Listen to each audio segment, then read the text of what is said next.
All right, job number 2. Fix this window. Yep, we're in there now. Here's what goes in there. Don't laugh at my long extension. I'm not very organized.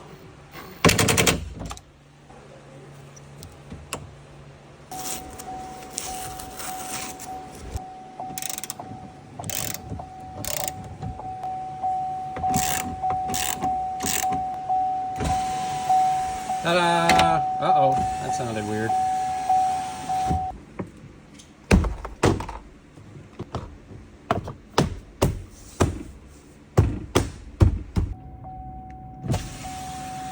Look at there.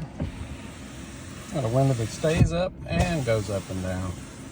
Do yourself a favor, go ahead and pay extra for the good part, because the cheap part breaks.